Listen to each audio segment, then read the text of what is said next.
Hello and welcome to Legislative Report. I'm State Representative Mark Gillen of the 128th Legislative District in Berks County. As you drive through our county, it's apparent that agriculture is still thriving here. It is the #1 industry in Pennsylvania and in Berks County. We have more than 65,000 acres of preserved farmland. My guest today knows agriculture firsthand. Sheila Miller is the former state representative of one of our neighboring districts. She is currently the Berks County Agricultural Coordinator, and of course, she is a farmer as well. Welcome to the program. Thanks, Representative Gillen. It's a pleasure to be here.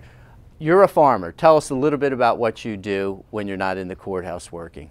Well, I have been farming all of my life. I was raised on a commercial beef farm, and my husband and I purchased our first farm in 1980 and have been farming ever since, and have expanded that farm to include our neighboring farm.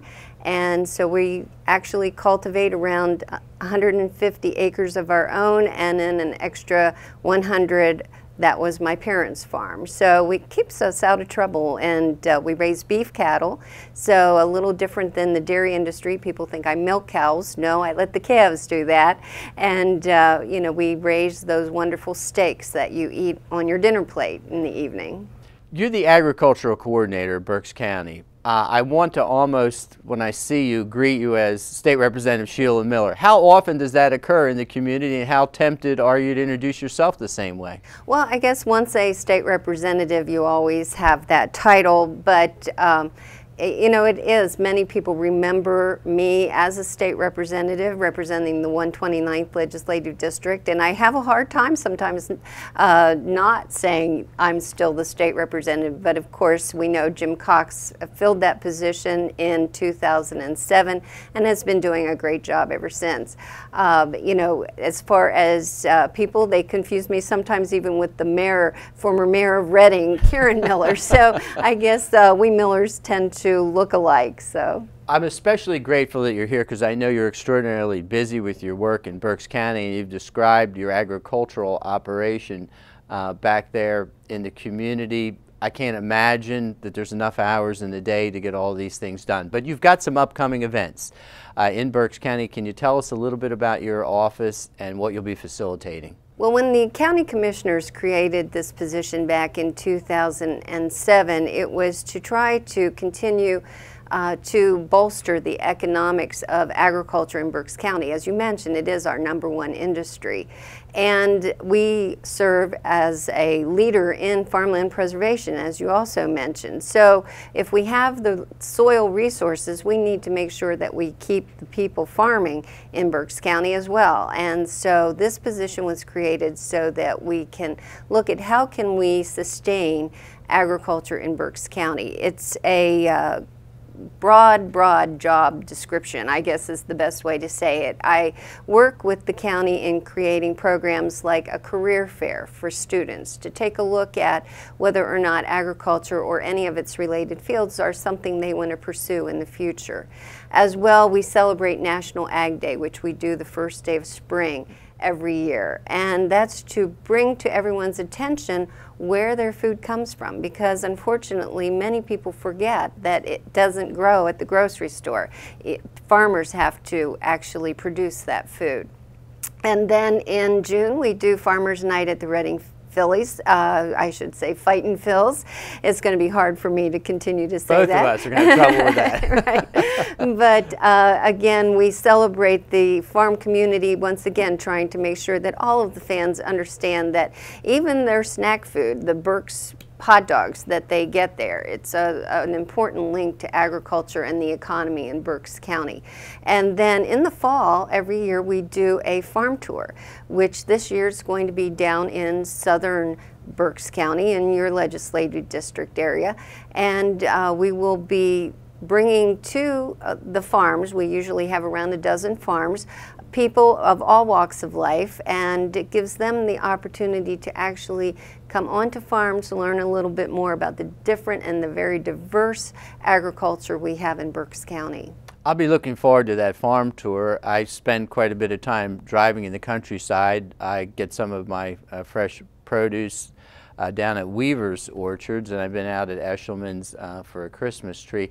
How important, you've alluded to this already, how important is agriculture to Berks County, maybe more from an economic perspective as much as anything else? Well, agriculture and its related industries, all of the food processing, as you know, we have lots of snack food industries in Berks County, and manufacturing, the agriculture equipment, the seed dealers, all combined together. The agriculture and food industry is our leading economic driver in Berks County. It's very stable, and we're not going to be moving our farms to South America anytime soon. And because of that, it is a very important resource for us in Berks County, one that we need to make sure we continue to support the preservation of the land in Berks County, because without the land and the soil to produce the food on, we would have a very hard time. Recently, the Secretary of Agriculture came to Berks County to celebrate National Ag Day and mentioned that he's been approached by 7 different countries who can no longer feed themselves. And that is quite an alarming discussion by the Secretary of Agriculture. They came to Pennsylvania to see, can we export food to help them feed their citizens? We never want to be in that position. We want to be able to not only feed Berks Countyans, but the entire East Coast. And we can do that with Berks County and our neighboring counties because of the climate and because of the fertile soils that we're so blessed to have. And if we don't preserve it, if we don't save those soils, we are in serious trouble. Specifically, if I look at a component of agriculture in Berks County, now I know in our own district we've got some dairies, we have some fruit farms, we have some Christmas trees, but as we look at the mosaic of Berks County, what would be most likely found?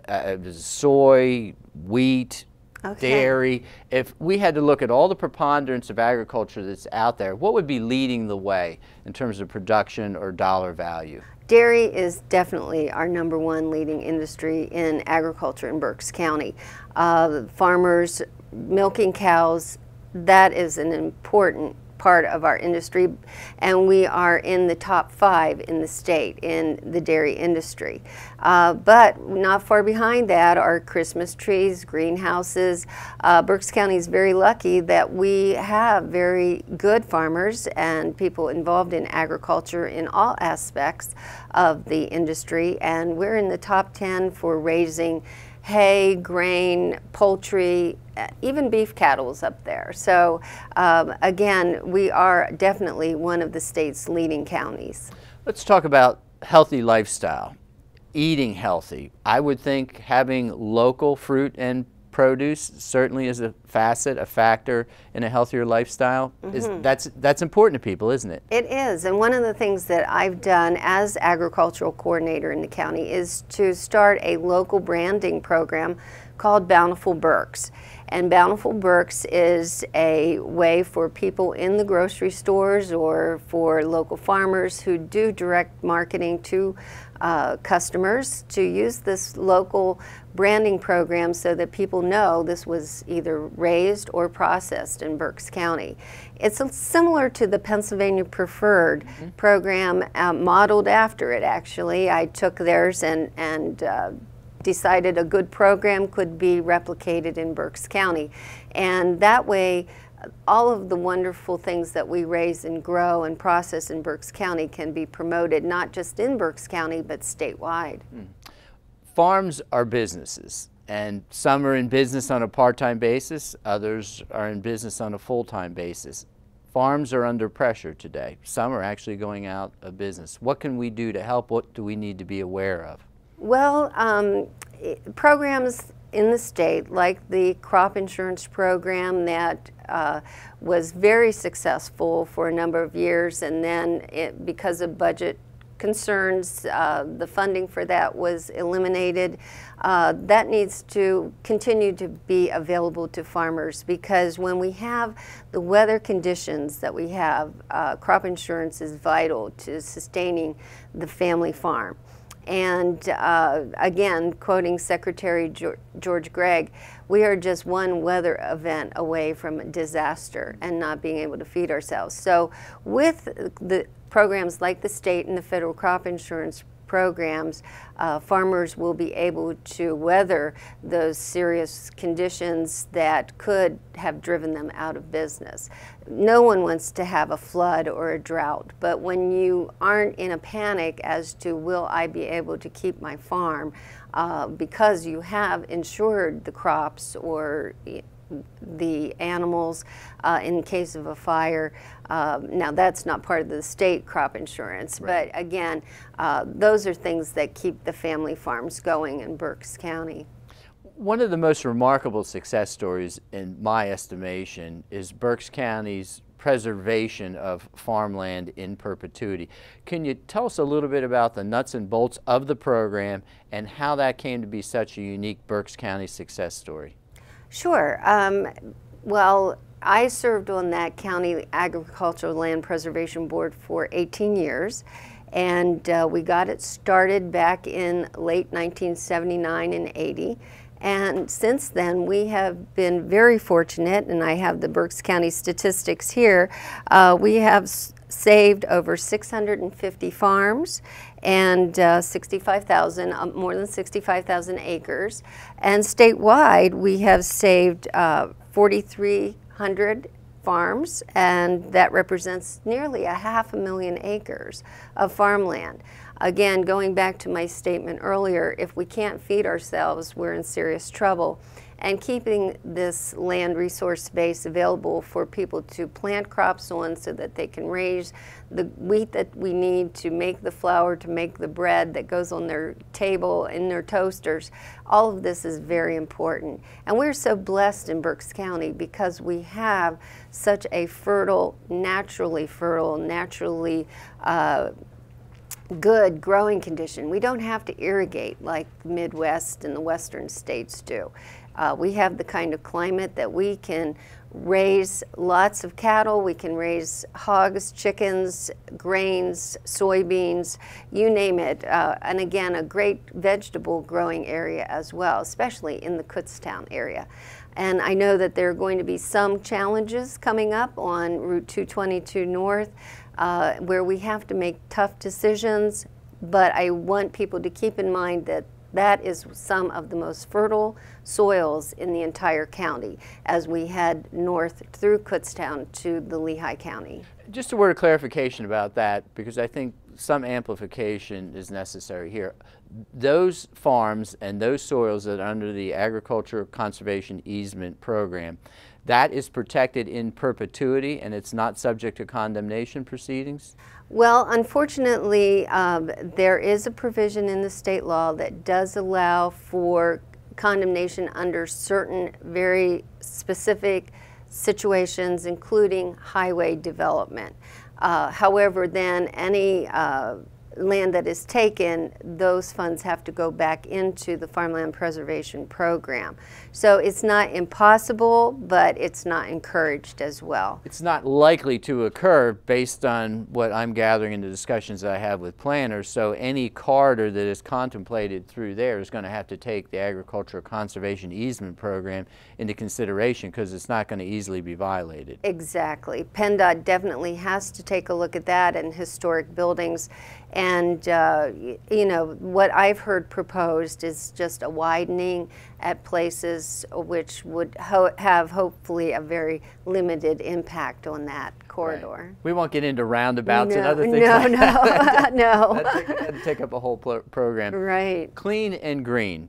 I know it's a passion and an interest of yours. Can you tell us a little bit about the program background and then moving ahead where we are with Clean and Green? Sure. Well, Clean and Green was a constitutional amendment and then the enabling legislation that allows for preferential tax assessment for farms that are actively being farmed, and also for forest land that's being used for timber, and also for wildlife areas, because all of these are important resources here in the state of Pennsylvania. And the voters of Pennsylvania ratified this back in the 1970s, and ever since then counties have that opportunity to have what we call a clean and green Act 319 preferential tax assessment for farmers and for forest owners and wildlife land owners. So this is an important tool that is in complement with the other farmland preservation programs that we have, and actually predated that to give farmers the opportunity to stay on their farms and not be taxed off of their farms. As we all know, taxes don't seem to go down. They always keep rising. I've noticed that. Yes.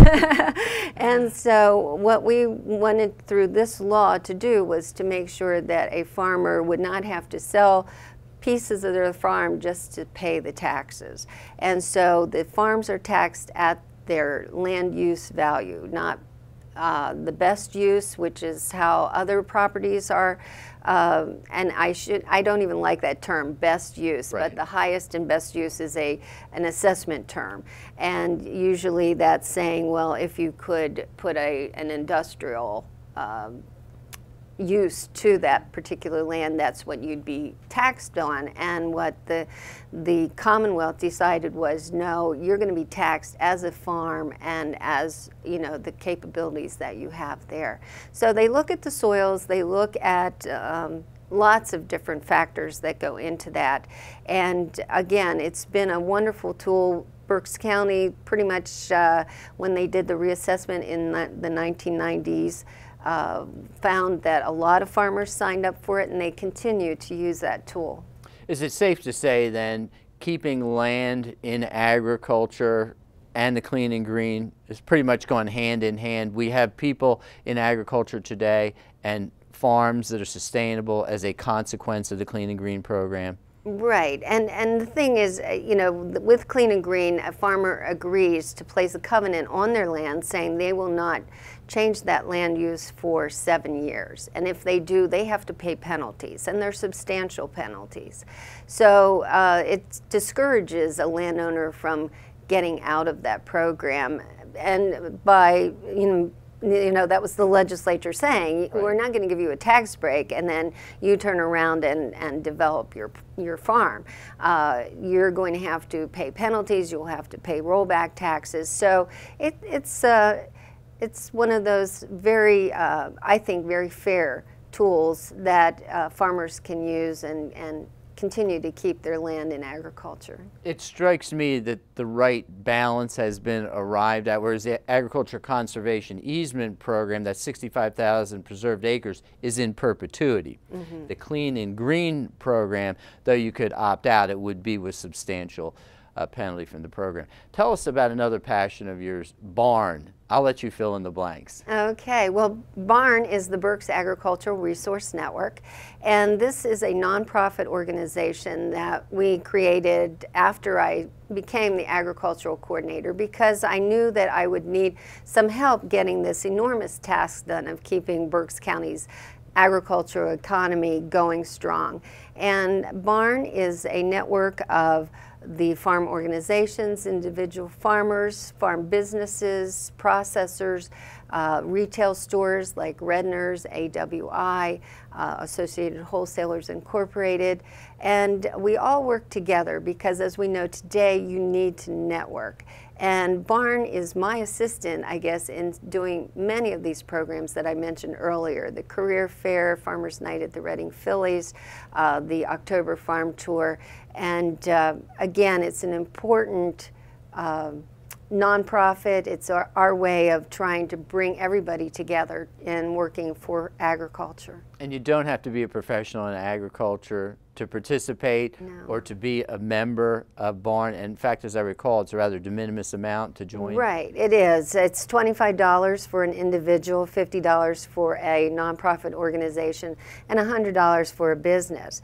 And one of the things that we do with Berks Ag Resource Network is allow then those members to participate in the Bountiful Berks program. The other thing that I've been working on, and you talked about local food, was my effort effort to bring local food and farmers into the city of Reading, the Penn Street Market. And as we have read in the paper, Reading is considered a food desert in many sections of the city. And with the Penn Street Farmers Market, we are actually bringing farmers to the city that can then allow those city residents who may not have a car, may not have transportation to get out to farms, to utilize programs that are in place through the federal government and the state, like the Farm Market Nutrition Program. That's where they get $5 to use on fresh fruits and vegetables, and they get a voucher, $20 worth a month. And so this is a nice way for people in the city to be able to taste some of our local fruits and vegetables and realize that it sure tastes a whole lot better than what they get at Walmart. So nothing against Walmart. They do a pretty good job there, Right. but maybe a little sweeter at the Reading Farmers Market, right? Well, the thing is, a local strawberry tastes 100% different than one that's been shipped in from Florida or California.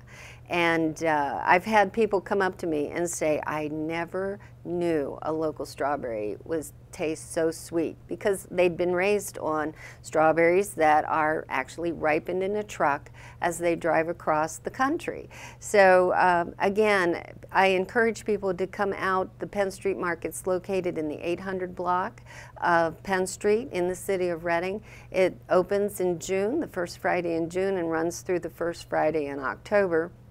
And we have farmers in there, other vendors. It's a nice Friday event from 10:30 to 2:30.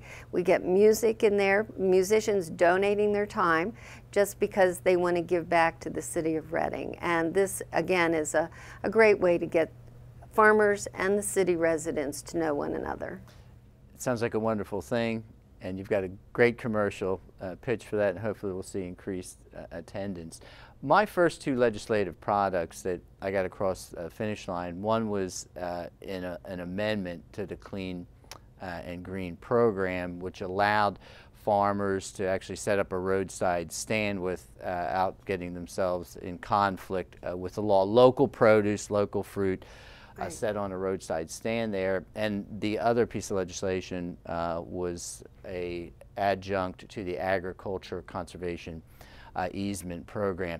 Can you talk for a minute about perhaps some value-added processing, the next logical steps for us in our legislative progression here to encourage agriculture and local farmers? Well, first, let me congratulate you, because as a relatively new legislator in Harrisburg, it's not easy to get bills signed into law. So kudos to you. I think I sent you a note when you got that. You did. I greatly appreciate that. And you know, it is certainly evidence of your ability to work with both sides of the aisle, get it through the Senate and on a governor's desk. And not just one, but two bills became laws. So that's very, very good. There are times when legislators go through a tenure of serving here in Harrisburg and don't have that accomplishment to go back home and talk about. But yes, the legislation that you passed certainly does help clarify for local governments who may not fully understand the Clean and Green law, that it's there to try to allow farmers to be entrepreneurial, to use that for their farm location, for selling direct to customers. And in the case of fruits and vegetables, that's great. I think I've shared with you, it would be great to expand that to not only just fruits and vegetables, but anything processed on a farm. We have a farmer who is making yogurt, and others who are manufacturing their milk into some other product that they can sell to consumers. And there's a question in the county assessment office as to whether or not this would trigger a rollback on their farms in the Clean and Green program. In my mind, if it's agriculture and if it's coming from milk produced on that farm, why should there be a problem? But again, coming to you in the legislature and saying, can we clarify this for the people who have to interpret it back home? So again, I think anything that we can do to strengthen that law would be extremely important. And some of the provisions that you did recently where you are working on not requiring annual inspections of preserved farms. That's a huge benefit for county programs that are already strapped as far as budget and where they get the staff to do that. The good news is we're preserving lots of farms. What goes hand in hand with that is it takes more staff hours to do those annual inspections. So again, that legislative fix was very important. We'll try to take the next logical steps too. As we close, the inheritance tax, changing that with regards to the family farm, how important was that? Oh, that was enormous. And over the years when I was even in the legislature way back when, that was an issue that we had tried to look at and try to address. That will make the difference in many cases of a farm being able to continue as a family farm or whether it would have to be sold. And in Berks County, we're very pleased to have more than 30 century farms. That means those farms have been in the families for over 100 years. We even have some bicentennial, meaning those farms have been in the families for 200 plus years. This is very important. We have the talent, we have the work ethic in Berks County. We should not have laws on the books, whether it's at the state or the federal level, that would hamper our ability to pass those farms on to the people who need to farm them. And so again, thank you very much for your work in getting that done. Just as a touchstone there, it's an important point. Sustainable agriculture and generational agriculture and the inheritance tax, I mean, it all comes together. The average age of a farmer in Pennsylvania, I know, is in the mid-50s, and so we're not talking about young people. Based on your experience as the agricultural coordinator in Berks County, do you see another generation rising up that are willing to take on that responsibility and maybe in some way encouraged by some of the recent legislation? Oh, absolutely. I think there are lots of young people out there that would love to be able to farm and maybe not even have it in their families. There's a program called Farmland, which is part of the Department of Agriculture. It's a nonprofit organization, but housed within the Pennsylvania Department of Agriculture that works to try to link retiring farmers with new farmers, whether they are young in their 20s and 30s, or now what we're seeing is even people who are retiring from other careers, let's say in Wall Street or you know, corporate world. They want to now get back to the land and actually start farming. I know that you recently purchased a farm, so again, you know, we are seeing different types of people wanting to get involved. Low interest loan programs, loan forgivenesses, and for me, historic barns is another passion.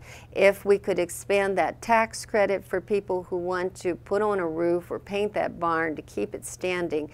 Pennsylvania is the treasure trove of historic barns in the United States, and it is unfortunate that we're seeing more and more of these going to other states, being torn down and moved. So anything we can do to help keep those things standing as well, that would be great. It's been a delight to have you on the program, and I think we're going to wrap up with that. That's all the time we have for today's program. If you need assistance with any state government matter, feel free to contact me at my local office or through my website. That information will be shown in just a moment. Thanks for watching, and please join me next time for Legislative Report.